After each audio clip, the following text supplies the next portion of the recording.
System of Georgia. Her division is responsible for meeting the information needs of the university system, ranging from overseeing collection of campus data, responding to internal and external data requests, and conducting research and analysis to guide planning, policy, and decision-making. Her research interests include student access to and success in post-secondary education, particularly related to international educational experiences and global language studies. Dr. Melissa Whatley is a postdoctoral research scholar at the Belk Center for Community College Leadership and Research at North Carolina State University, where she conducts research on issues related to community college student success. In her work, she applies advanced quantitative approaches to explore issues related to underrepresented students in U.S. international education, particularly low-income and community college students. The panelists will first share a little bit about their own current research and will then speak to a particular set of moderator set questions before we open up the floor for questions and comments from the audience. So I just want to reiterate something that Suzanne mentioned before I begin, that if you could please use the chat function to converse and then the separate Q&A function to actually pose particular questions during that Q&A session. And so we'll go ahead and we'll start with Dr. Bell, who will present her research first. Great, and I'm just going to share my screen here with folks and go into slide mode. Are my slides showing? Yes. Excellent. All right, great. Today I'm going to talk to you about the Consortium for the Analysis of Student Success Through International Education, affectionately known as CASI. But first I wanted to go on a brief detour chatting for the benefit of the students in the room about how I came to lead this project. So prior to enrolling at IHE, I am a graduate. I was a high school foreign language teacher for 9 years and took students on trips abroad, scary, high school students. This shaped my interest in as I applied to IHE, and I actually proposed in my application to want to do research on outcomes for study abroad back in 2003. As I began my coursework though, I got really pulled into policy, particularly state policy, and wound up focusing on post-secondary access for underrepresented students. But my last assistantship was my current co-PI, Don Rubin, who's on the call, on a federally funded project looking at a variety of student outcomes for students who participate in study abroad in Georgia called Glossary. This included asking for and working with USG student data, actually. I went on to be a researcher in West Virginia for 6 years and then took my current position in 2014 at USG. And when the Federal International and Foreign Education Office posted a grant competition in 2017, Don Rubin reached back out to me. We met for coffee and decided to pursue the grant, expanding the Glossary project to a national consortium and looking at more types of international education and focusing on the current policy college completion agenda. We got the grant and here we are. So what is CASI? A national collaborative led by USG to conduct research on international education experience and student success, providing participating campuses information on their student outcomes. Maybe I should click this out. There we go. Is that better? There we go. Providing participating campuses information on their students their outcomes for their students compared with other schools, and to increase collaboration on campuses to assess international education. We're funded by a 3-year grant from the Office of International and Foreign Language Education. The CASI team consists of, as I said, me and Don Rubin, former UGA faculty as co-PIs, a team of researchers at USG, including Sean Baser, our phenomenal IHE graduate research assistant. We partner with the Institute for International Education to help with outreach and also work with the USG International Education Office. The study abroad research questions are: what's the relationship between students' participation in study abroad and the academic outcomes of graduating in 4 or 6 years, time to degree, credit hours earned at degree, and GPA at graduation. We also carry out analyses for critical underrepresented subgroups by race, ethnicity, financial need, and STEM, who tends to be underrepresented in study abroad. And then also we're looking at the effect of different program characteristics. So to investigate these questions, we built a consortium of all USG schools and invited institutions across the country to join. To do so, they had to submit student level data on their fall 2010 and 11 first-time freshman cohorts. And then provide data on them for prior academic achievement, demographic characteristics, education abroad experiences, and then term by term academic progress, including their completion of credentials. So first I'll talk about our full sample analyses, which consisted of about 222,000 bachelor-seeking first-time freshmen from 37 institutions across the country, about 14% of whom studied abroad. Rather than provide research tables, I want to give you a glimpse into some of the products we're providing back to our consortium members that are designed to be accessible to practitioners and ready for use in campus planning and decisions about policy and resources around study abroad. So our descriptive information, our sample shows that those who study abroad have higher high school GPAs and SATs than those who don't. They're also less likely to be receiving need-based financial aid and less likely to be part of an underrepresented minority category. These differences in who do and don't study abroad require that we use methods that mitigate for selection bias. So we use a combination of exact and nearest neighbor matching in our analyses. We provide the infographic here at Wright to our schools to help them explain the statistical procedures in lay terms as they use the materials. So here are our matching estimates for the full sample. In the top row there, you see that comparing those who studied abroad to those who didn't, those who study abroad are 3.8 percentage points more likely to graduate in 6 years and 6.2 percentage points more likely to graduate in 4 years. Moving down, conditional on those who graduated, those who study abroad finish in 0.16 semesters faster than those who don't study abroad. They do have slightly more credit hours earned, but it's only about 2 hours, not even a class. And then our study abroad participants have higher GPAs at graduation of 0.12. So this is our full sample. Next, we'll move on to analyzing how those relationships may vary for underrepresented groups. The size of our data set allows us to carry out these same matching estimates for individual subcategories. As I mentioned earlier in the descriptives for the full sample, our study abroad students were less likely to be low income as a proxy by receiving need-based aid or be a member of an underrepresented minority group. So 10% of need-based aid recipients study abroad, while 16% of non-need-based aid students do. And while almost 16% of white students study abroad, this is actually roughly about 3 times the participation rate for Black students and Native Hawaiian and Pacific Islanders.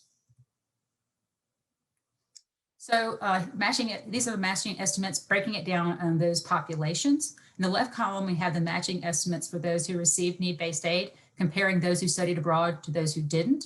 And on the right, it's the same analysis, but just among the students who didn't receive need-based aid. So in the top 2 rows, you see that on the left, that among those receiving need-based aid, students who study abroad are 6.1 percentage points more likely to graduate in 6 years and 9.1 percentage points more likely in 4 years. For those who don't receive need-based aid, those effects of study abroad were smaller. So studying abroad is associated with a greater increase in likelihood of graduating for need-based aid recipients than their more affluent peers. Moving down, for those that graduate, we see that need-based aid students who study abroad see a similar reduction in semester's degree and the same increase in GPA as do need-based aid, non-need-based aid students. At the bottom, we see that need-based aid recipients who study abroad have a larger increase in credits earned at degree than the non-need-based aid students who study abroad, but it's only about a 2-hour difference in the effect, not even a class. For the race ethnicity findings, I'm going to move away from the fancy infographics. We ran these for all racial categories, but I'll just focus on a few due to our time constraints today. Each of these estimates compares study abroad participants to those who don't study abroad within the racial category. So estimates that aren't statistically significant are grayed out, and the green ones are larger than the effect in the full sample in the first row. So for the likelihood of graduating in 6 years, we see that Black and Hispanic students and those of 2 or more races see almost twice the effect size of study abroad than the national sample. For 4-year graduation rates, Black and Hispanic students have a larger increase in the likelihood of graduating than the total sample. Moving to the right, we see slightly larger reductions in semesters to degree in the Hispanic and 2 or more races populations. For GPA at graduation, we see a larger positive effect of studying abroad for all 3 populations. However, we do also see a larger increase in the number of credits earned at graduation for Blacks and Hispanics who study abroad. So in conclusion, we do see disparities in participation, as been noted in the literature. But for those who do study abroad, we see larger positive increase in likelihood of graduating for need-based aid recipients, Black and Hispanic students, and those of 2 or more races than for all students.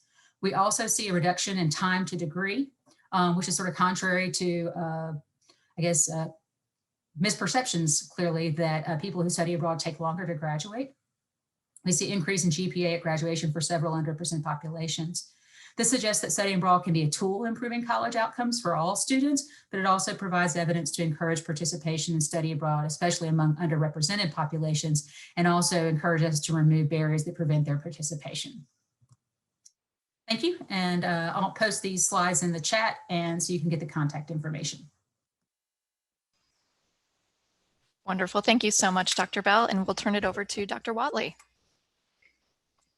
All right, so first of all, thank you so much for having me today. It is so nice to see so many familiar names in the attendee list. I'm really excited to at least virtually be back in IHE and to speak with you today about some of my work.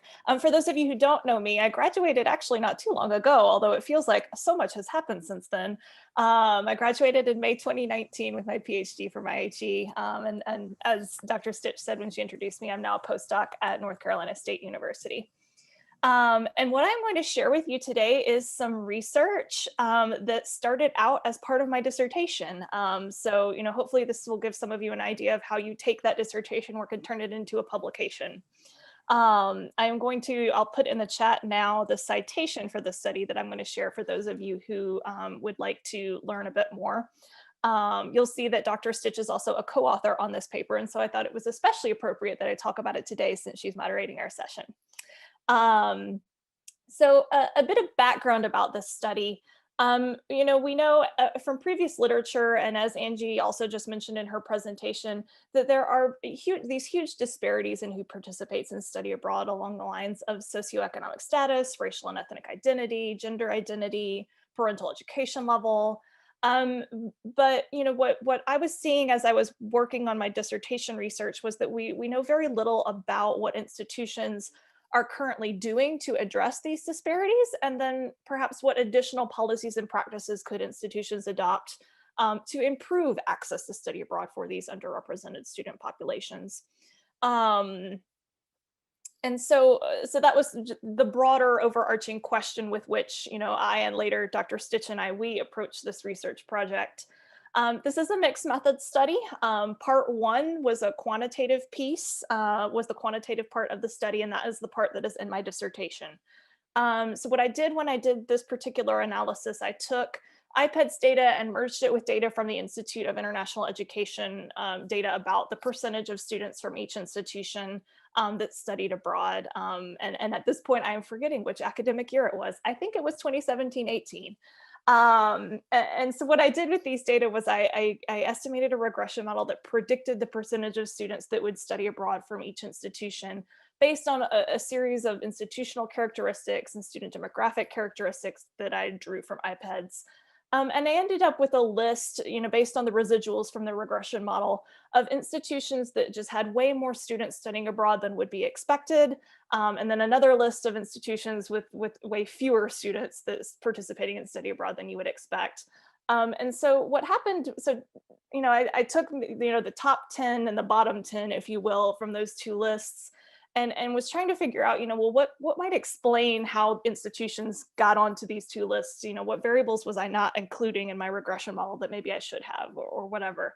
And it was puzzling looking at those two lists because the institutions seemed very similar to one another. They were, they tended to be these small, private, mostly liberal arts colleges. A lot of them were religiously affiliated.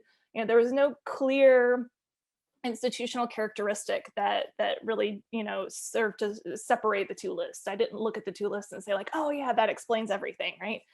And so this is the part of the project where Dr. Stich joined, and we did a qualitative content analysis of these institutions' study abroad websites, hoping to find systematic differences perhaps in the policies listed on the website or the practices listed on their websites that would provide some insight into, well, how does this institution end up, with way more students participating in study abroad than we would expect, or vice versa, right? How did we end up with these institutions that, should be sending lots of students abroad and for some reason they're not, right? And I'll just touch on a few findings from this work for the sake of time today. What we ended up finding was that there definitely were these systematic differences that may not have that you know, we didn't have information about in that quantitative piece that I started out with in my dissertation. The first piece that really separated these two groups of institutions was just the sheer amount of information that was provided on their websites. Those institutions in the top 10 list just provided all kinds of information. You know, these websites took us forever to code because there was just they were so rich in information that institutions were providing to students about study abroad. That was not the case at many of the institutions in that bottom 10 list. Another piece in our findings, it became very clear that while institutions across the board seemed to address the financial barriers to study abroad participation, and that they offered scholarships, you know, they talked about how to save money, how to budget for study abroad. Institutions in that top 10 list also addressed some of the other barriers to participation that students have. So they provided social connections, opportunities to spend time with students who had already studied abroad, so that students who were maybe a bit nervous or scared about going abroad could talk with someone who had done it. They provided extensive information about host countries and travel logistics. So, you know, if you're a student thinking about study abroad and you don't have perhaps an immediate family member or an older sibling that you can ask about, you know, what is traveling internationally like, you know, that you could find that information in other places at your institution. A couple other things that these institutions in that top 10 listed, they included students' parents. They included information for students' parents on their websites. They made explicit outreach to students' parents to involve them in the process of their child, their students studying abroad. They also provided resources and did specific outreach to historically marginalized groups. So you would see, for example, resources on these websites, you know, particularly for Black students addressing issues about encountering racism abroad. You know, so what might you expect to encounter? What is the racial history of this country that you are thinking about going to, and how to prepare yourself for entering that particular environment and that culture.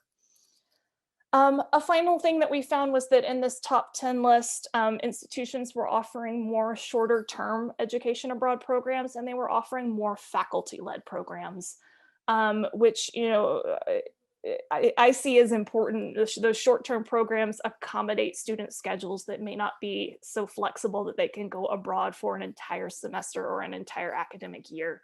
It accommodates students who maybe have to work full-time or part-time to go to school. Those faculty-led programs are also really important, and that students often make connections with faculty members in the classroom and then decide to go abroad with this same faculty member. And so it's that relationship with that individual person that encourages study abroad participation. So those are just a few of the findings that we found in this analysis of the institutional websites. So I'll stop there. I am happy to answer additional questions about this study. I'm also, you know, I've sort of left out my some of my community college work, which is something I'm also really excited about to talk about. So I'm also happy to share some about that if you have questions. Thank you. Excellent. Thank you so much to both of you. We're going to move into just some specific targeted questions, and we'll start with Dr. Bell. So the data, which you both indicated, really shows sharp demographic disparities. How can administrators and coordinators work to make these programs more accessible, equitable, and appealing? What kinds of efforts are there to improve access and equity?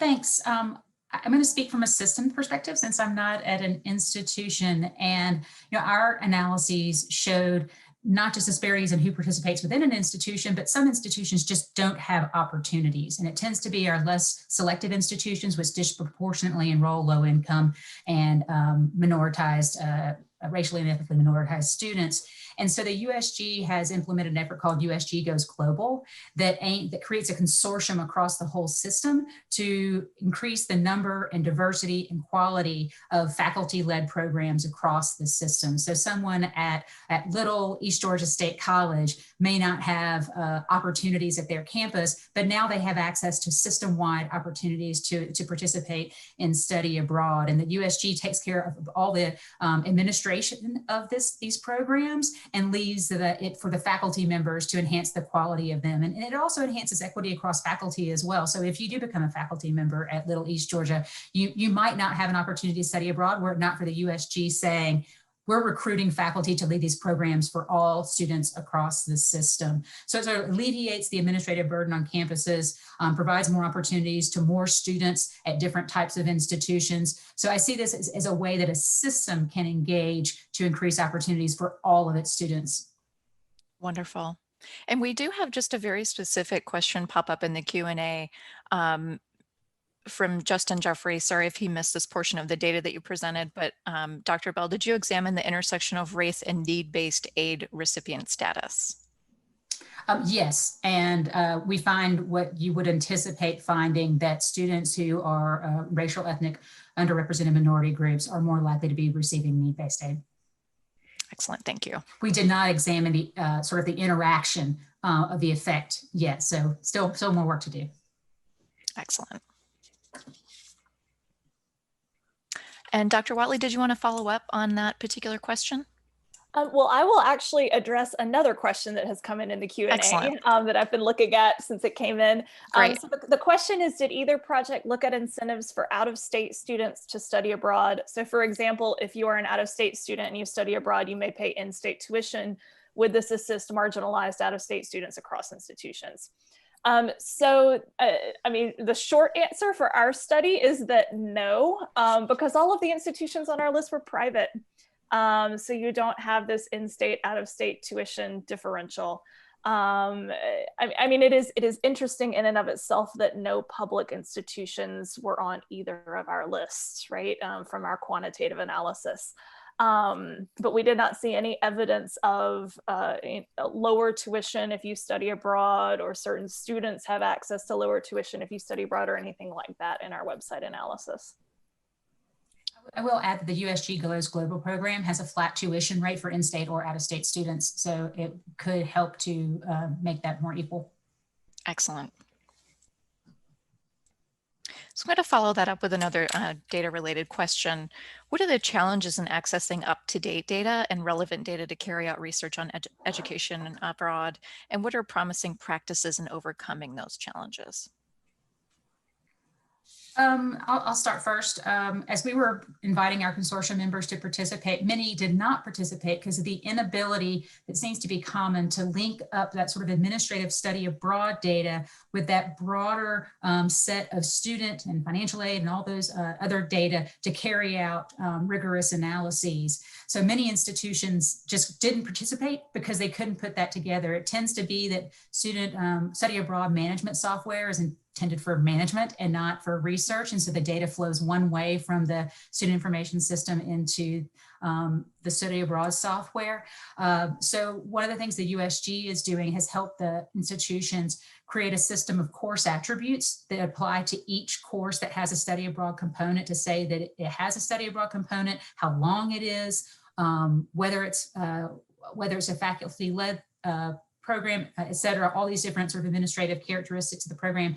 And then by tying it to the course, we can link it to the student and link it to the faculty member to be able to carry out analyses. And we're collecting those all at the USG to be able to do those same analyses that campuses can.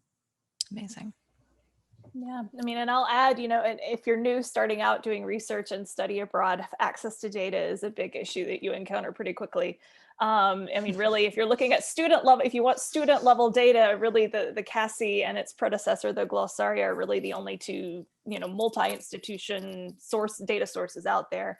You know, the solution is to do exactly what the CASI project is doing, is to start linking data sets so that you can, you know, pull study abroad participation data and link it to other data sets across an institution, and then, you know, aggregate those data together. There are some other data sources out there for international education. I'm thinking specifically of the Institute of International Education data, which is what we drew from in our study, at least for the study abroad participation piece.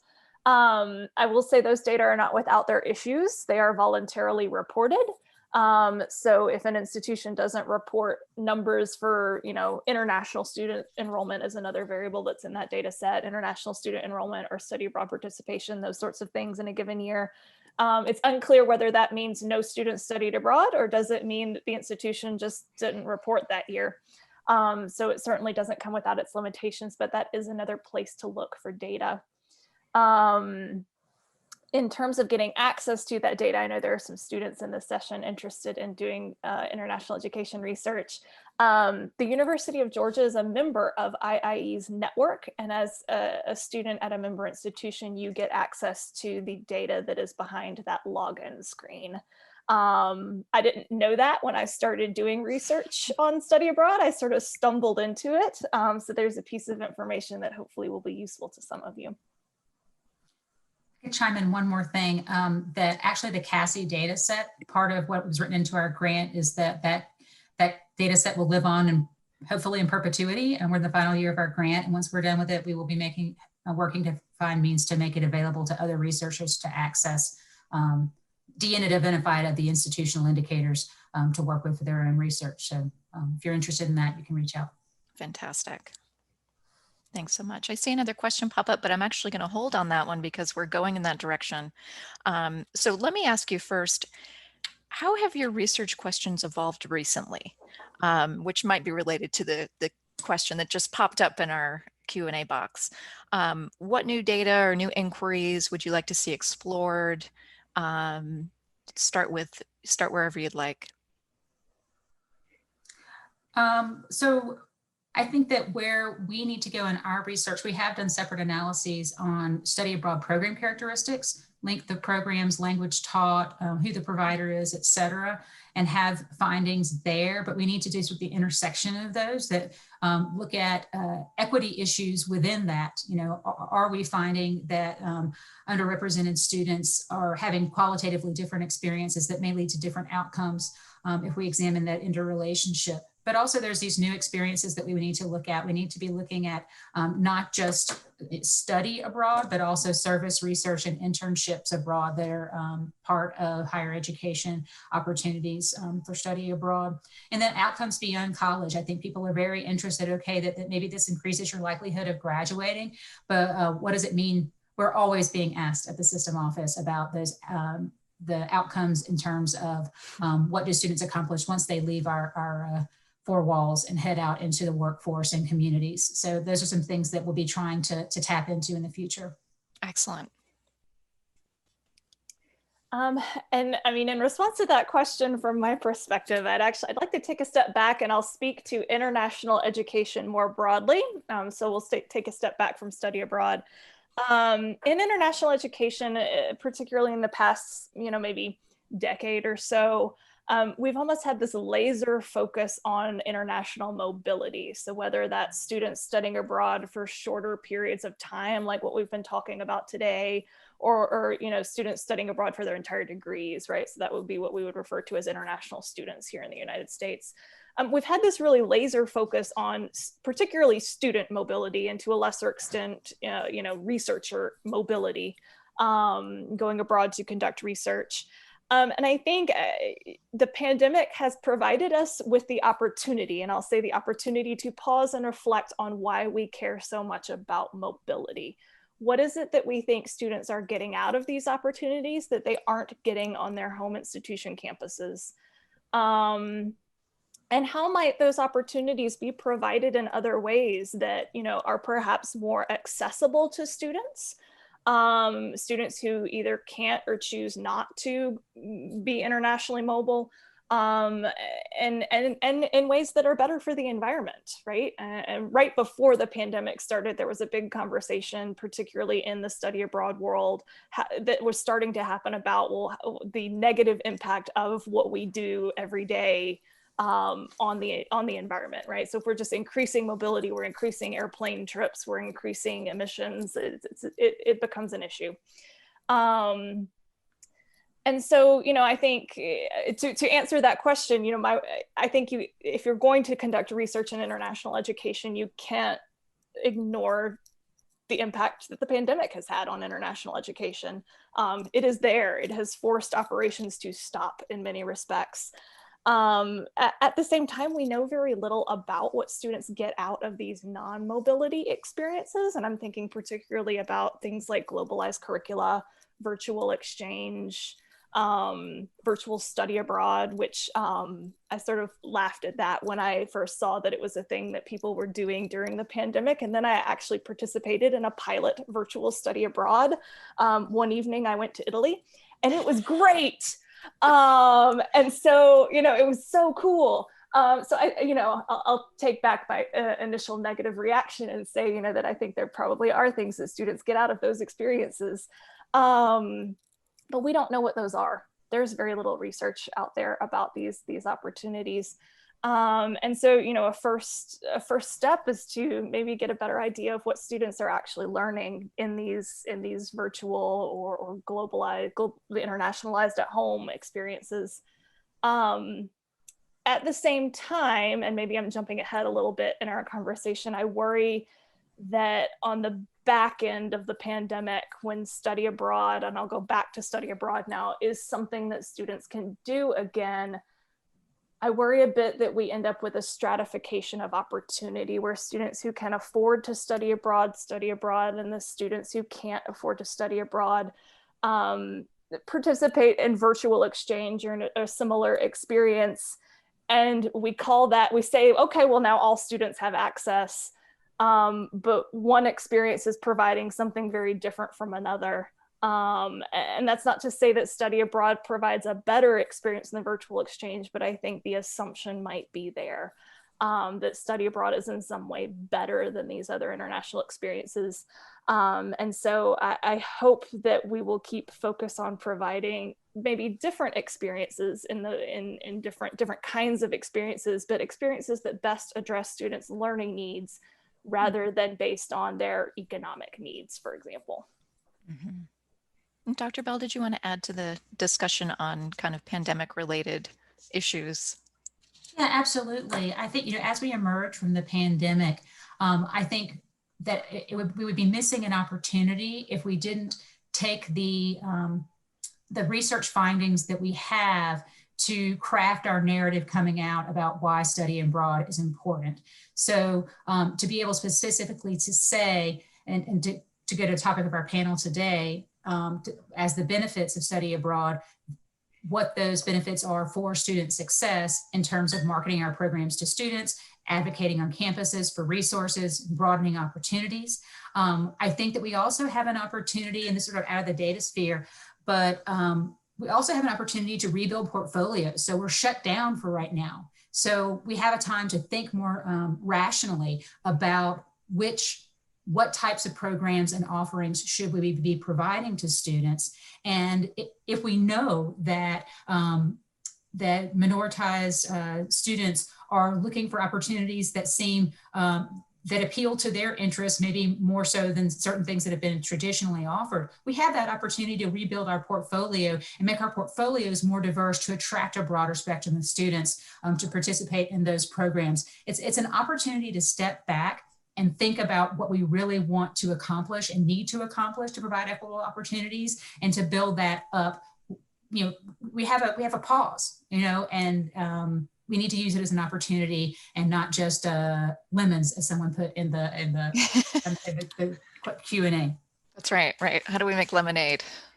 And I think that I think that too, as we come out of this, we also have an opportunity. The findings that we have on study abroad contributing to higher levels of student success, they're almost unintentional at this point. As Melissa was noting, we don't know exactly what it is that's being provided through these study abroad opportunities that does contribute to higher levels of success. We need to really get in that black box and think about what those things are, and then be more intentional about providing them, not have them be an accident, but intentionally provide the things we know in study abroad that help to leverage further success, whether that be intense faculty engagement, whether it be leaning into the discomfort of engaging with a different culture and helping students navigate that and then emerge from it with a sense of resilience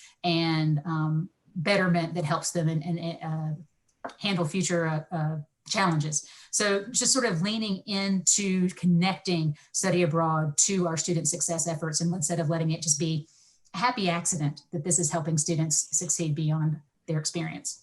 Right, well said. Yeah, that's wonderful. And this may be related.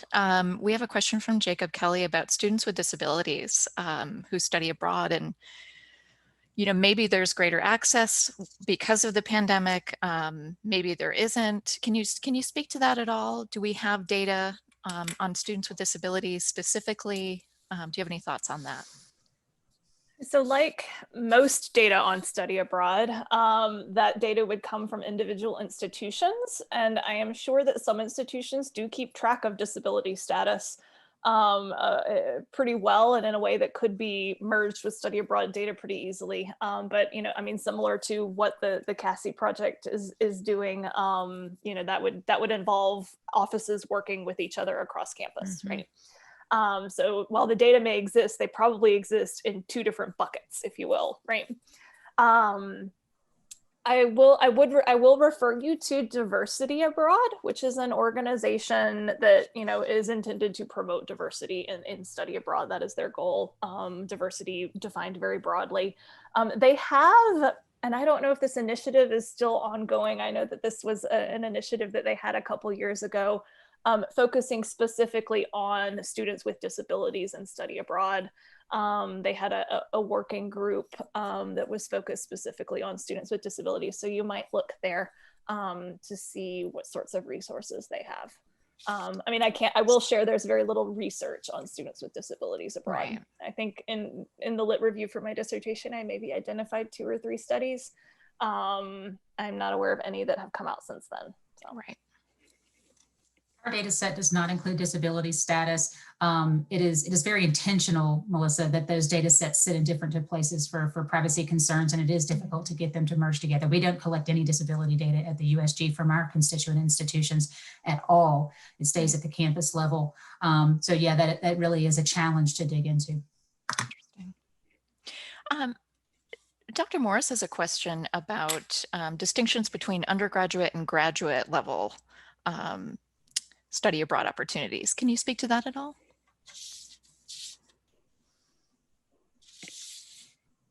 We did not look at all of that in our study. Our study is completely focused on undergraduates. The USG Global Program I talked to you about earlier exclusively focuses on undergraduates. So I know next to nothing about that. So I yield the floor. No problem. I mean, I would say that the majority of the work that's out there on study abroad participation focuses on undergraduate students. Mm-hmm. To my knowledge, in the Institute of International Education's data, the numbers that they report, they collapse everybody together. They don't distinguish between undergrads and grad students. Graduate students, as you might imagine, don't tend to participate in education abroad. And so, my guess is those numbers are pretty low, but we don't really know too much about how many study abroad each year or anything like that. Interesting. There is the same grant program that we're under for our CASI project. The Institute of International Education had a grant from that same award competition called GLOW, Graduate Learning Outcomes. So you may want to go to the IIE website and see if you can hunt down the GLO project, and it has information about research on graduate students. Excellent. We have a methodological question coming in from Erin Leach. And Dr. Whatley, maybe you want to take this or speak to this on kind of the unique insights that came from the mixed methods approach to the study. Yeah, so this was the first real mixed methods project that I worked on. And I think Dr. Stich and I, the whole time we were working on this paper, we felt like we were kind of stumbling around in the dark, like we don't really know what we're doing. And I've come to learn that that's just how mixed methods work is. Yeah. That, you're kind of stumbling around feeling like you have no idea what you're doing. And then you end up with something that turns out really cool.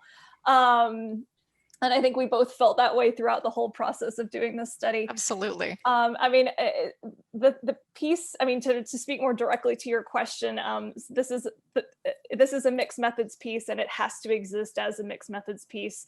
One part of the study does not exist without the other. We could not pull apart the qualitative piece of the study and the quantitative piece of the study and make them two different studies. They have to be together. Without the quantitative piece, we don't know which institutions to look at. And without the qualitative piece, we don't have all those really interesting and useful findings that I discussed when I was sharing about the work. And so,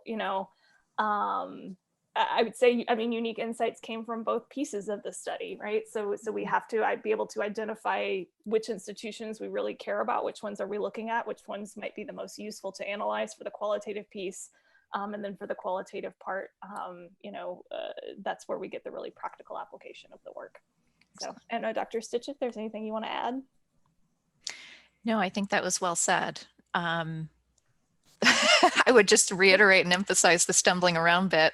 Anytime I've participated in mixed methods work, there is a little bit of that until you find your footing and kind of come together somewhere in the middle, the radical middle, as they call it, right, Melissa? That's right. Where we try to kind of, really grapple with some of the underlying philosophical assumptions undergirding both quantitative and qualitative work and kind of finding some kind of middle ground there. So always really interesting work and always really important work and powerful work, but difficult work. Powerful, definitely. Because like now I'm thinking we need to take the findings from your study and take it to this USG Goes Global project and sort of like use it as a checklist of like, what are we not doing here for this system-wide project that's aimed at reducing barriers to study abroad. Right. So what can we learn from that project to say, okay, empirically, we know that these are practices that lead to better participation. So let's learn and let's apply these things. Absolutely. I'm going to welcome additional questions from our audience members. If you have them, you can just pop them into the Q&A box.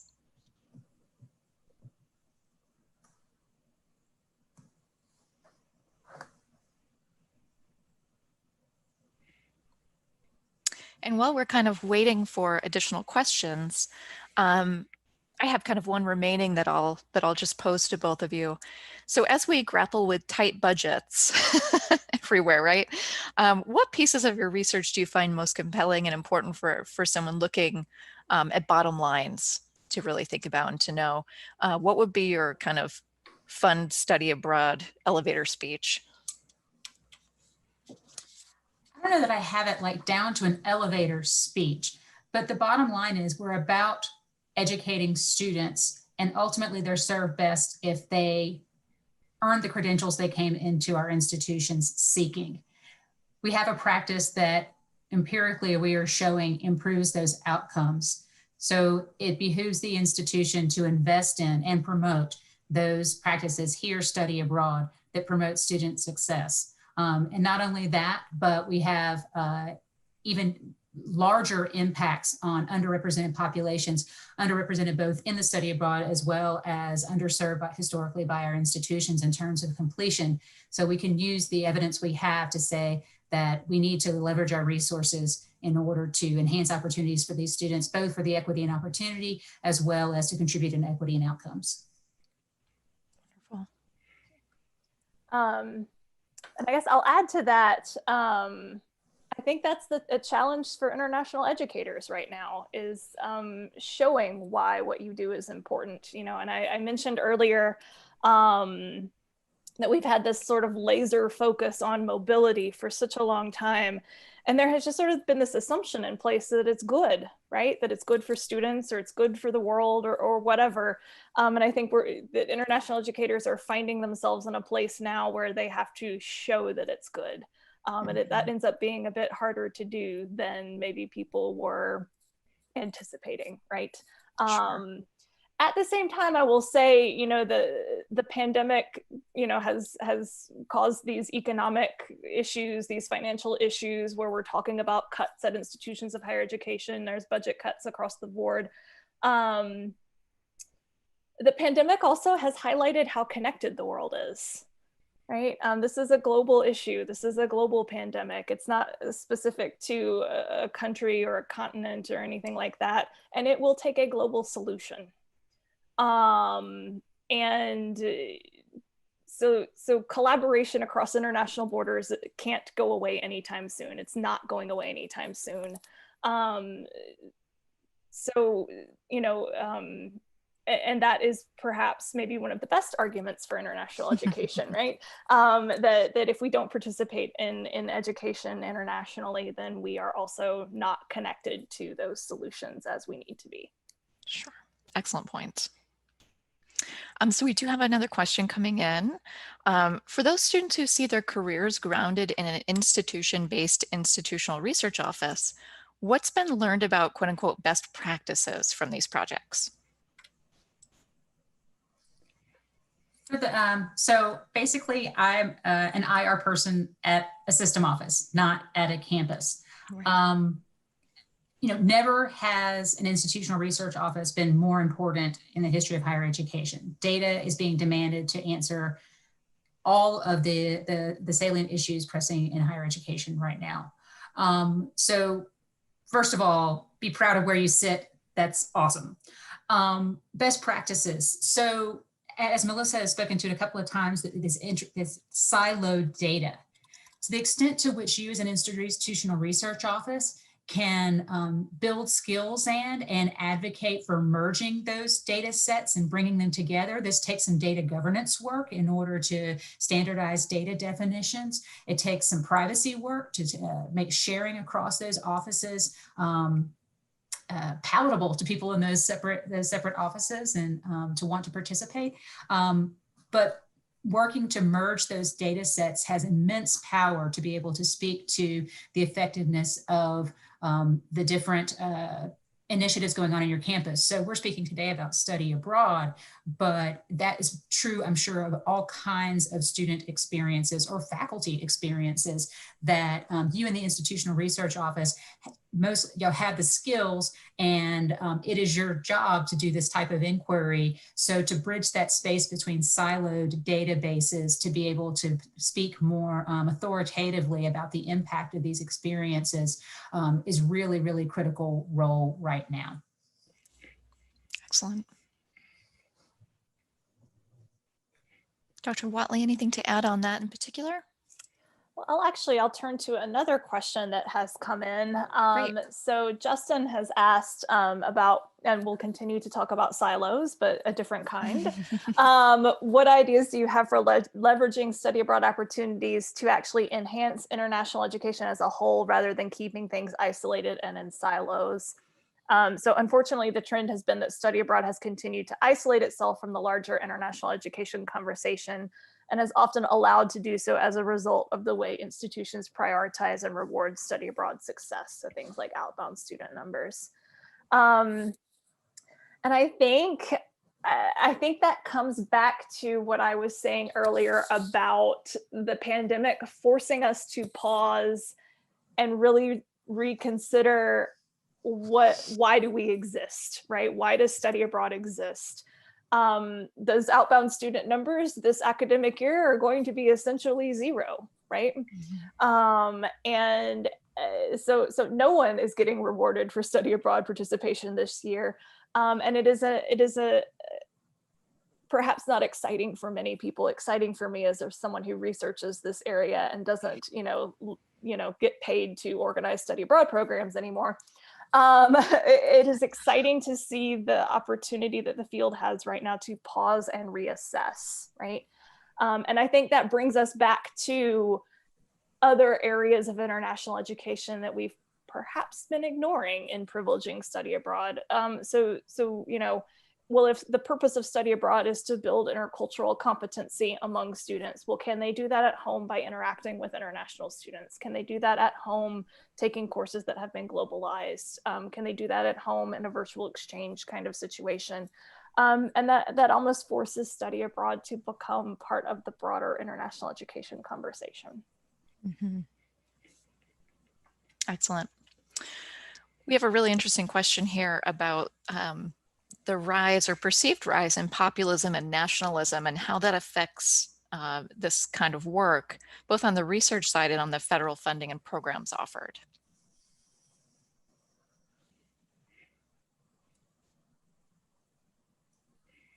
I do see it shaping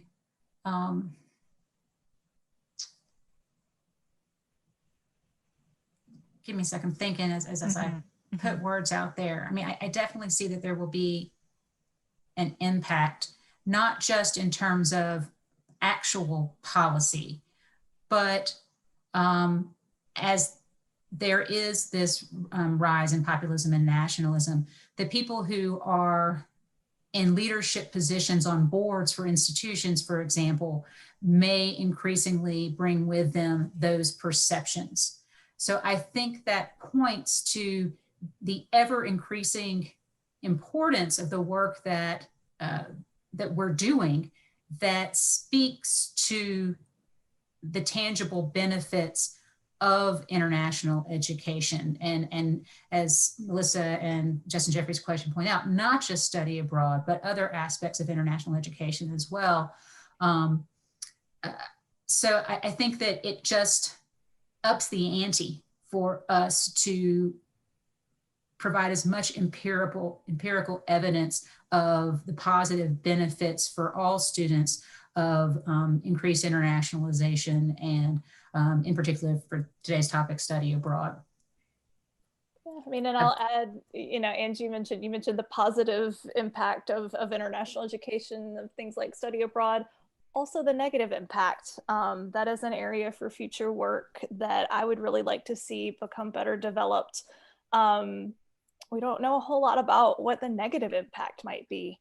I mean, if we think about specifically study abroad, what is the impact of study abroad programs on the host communities where we run these, you know, massive study abroad programs?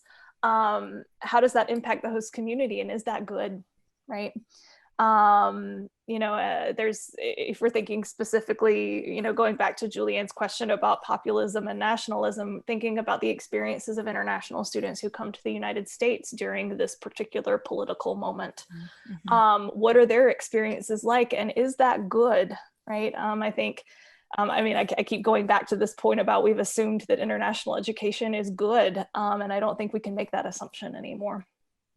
I think, you know, we may be contributing to some of this rise of populism and nationalism. Sure. And thanks to Julianne O'Connell for that question.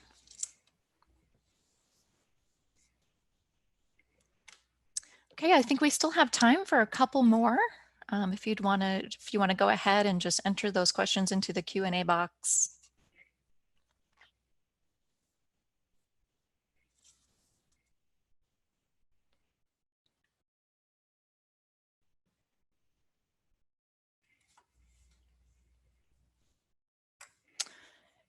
And to Doctors Bell and Whatley, are there any things that kind of came to mind as, you know, we've been talking today that that maybe you wanted to say more about?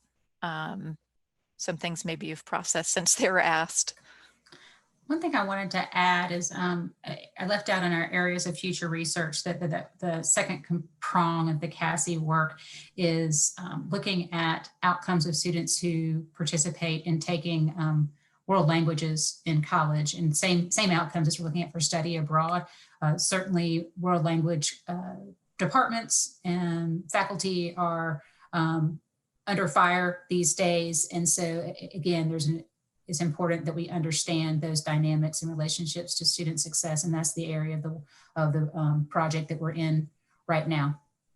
Excellent. And obviously those who study abroad and those who take advanced foreign language studies heavily intertwined.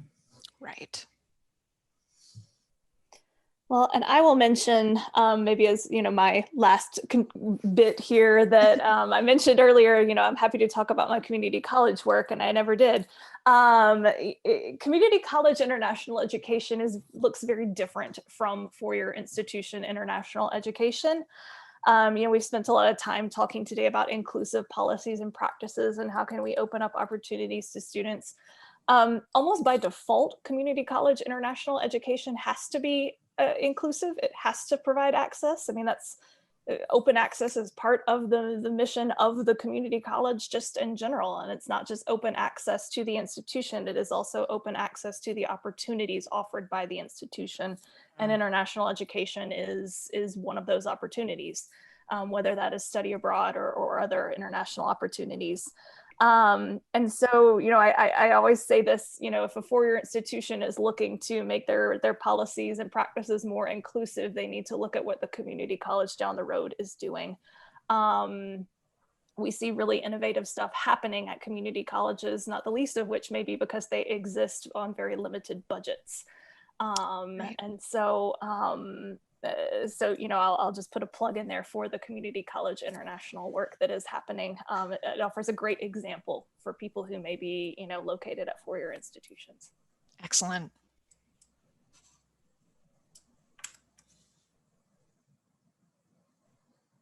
Okay, I think we have time for just one more, maybe.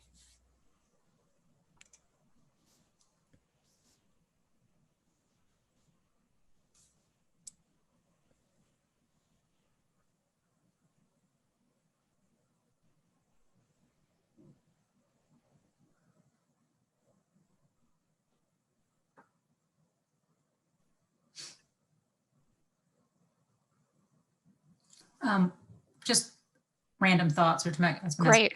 graduate study abroad. I do want to just acknowledge that the study abroad experiences that I had while I was at IHE were phenomenal and really exponentially enhanced my experience as a graduate student. And probably also contributed to my longer term interest in this as an area of inquiry. Right. And Dr. Bell, can you speak a little bit to that? Can you talk about what those experiences were? So this is ancient history. This was back in the early aughts, but we had an opportunity while Croatia was trying to enter the EU to go and speak to leaders in Croatia about educational transformation.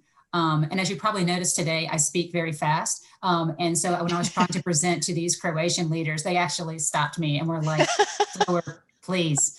But to get an opportunity to present was one thing, but just to be in the room to hear all the conversations about what that country was grappling with in order to meet EU standards was just a phenomenal experience. And then there was also the project going on to go to Oxford and speak with other institutions in England about educational issues, present my work to an international group, benefit from their input about what I was doing based on the American experience and talk about their experiences in other countries was just absolutely amazing. Plus to spend time with those scholars with different perspectives was phenomenal, eye-opening, really kind of revolutionary. Amazing. Dr. Whatley, did you have any experiences as a graduate student? I did. When I was a master's student, I studied abroad. And it was, I think at that point I had already decided what I wanted to do. I studied abroad several times as an undergrad. For those of you who know me, I mean, my academic background is in Spanish linguistics. And so I've had an international focus for a very long time. But I studied abroad in Morocco as a master's student. And it certainly, sorry y'all, it wouldn't be an academic talk if Bernice didn't make an appearance. She was going to start barking if I. She gets the last word, so. I mean, but it certainly enhanced the quality of my master's degree, and I think providing those kinds of experiences for graduate students is really, really important, and is something that we probably need to focus a good bit more attention on. Sure, excellent. And we are out of time, but I just want to ask Bernice if she has anything final that she wants to say about study abroad or no, Bernice, nothing. Okay. About as far as she travels from home is the backyard. That's far enough for her. It's good to see her anyway. Well, thank you so much, Dr. Whatley and Dr. Bell. I think this has been a really wonderful conversation. We look forward to continuing to follow your work and really excited about, the future opportunities for study abroad and what that looks like relative to equity. So thank you so much for your participation today. Thanks so much to our audience for wonderful questions. Everyone stay well, stay healthy, stay hydrated. And hopefully we'll see you soon. Thank you so much Thanks for so having much. me. Thanks so much, everybody.